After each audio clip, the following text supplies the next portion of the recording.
You know, sometimes when I'm doing a room, I want to work with a specific colorway, and I'll start with a single object, and then I like to shop around for it. So let me show you what I have in mind. Come on around here.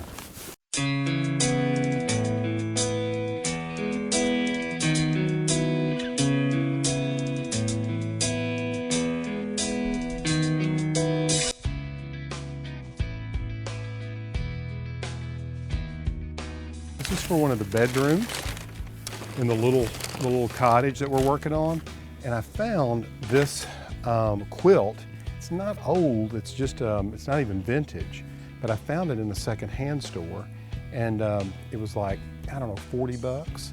But I really liked all the colors in it. It has, you know, these really sort of rich wine colors, blue, chartreuse, magenta, set against this sort of taupish brown backdrop, which I think is really good, and white. Now the walls in the room are going to be, well, I don't really know, but I know there's going to be white trim in there, so the white's going to work great. And then I went and found this fabric, which was discounted 50%. So there's 2 yards here. It was $6, it was half price, so I got 2 yards for $3. So this fabric was $1.50 a square yard, which could be great for the back of a pillow or something like that. So you can see the color echo going on here between the pinks, the purples, the magentas and blues and so forth here. This adds a lot of depth to this really bright color. So anyway, let me show you these plates. Come around here that I saw. They've got 2 of them.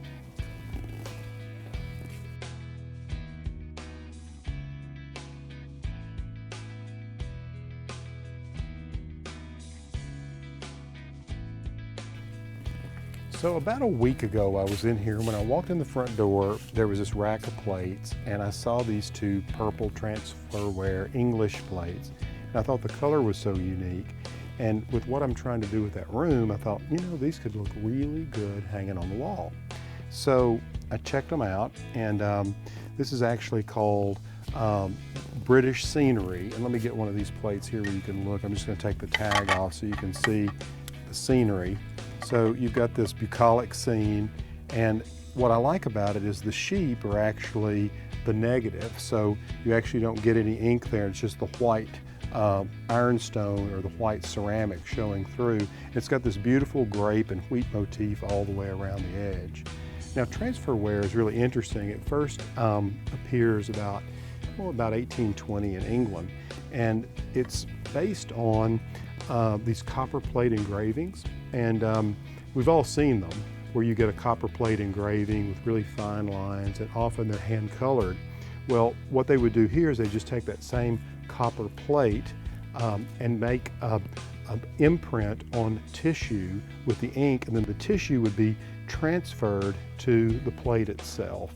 That's where you get the word transferware. What they would do is fire the plate, in this case the plate, and then they would apply the ink, and then they would fire it at a very low temperature and then put a glaze over it.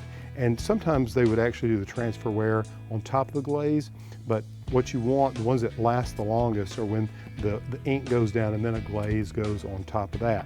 Now these date from about 1915 to 1930. This color actually became popular around 1912 and beyond. Before that, you see a lot of transferware, certainly in blue. There's plenty of brown. There's multicolored transferware. I've even seen some that are really bright yellow and so forth. Anyway, let's see how this looks with our fabric since I brought them in.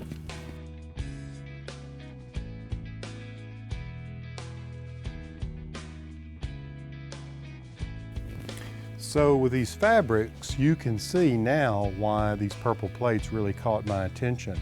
You know, what I like to do is mix a little old, mix a little new, a little vintage. You know, it just really comes off as, I think, interesting. And I love to start with one thing. So in this case, I started with this, and I'm going to build out the entire room from a design standpoint with this single piece of fabric. So these plates end up costing about, I don't know, $34 a piece. They're going to look great on the wall. And for $34, I mean, you know, what else can you put on the wall that'll have this kind of look? If you're enjoying these ideas about style, make sure you tell a friend about it and subscribe to ehowhome.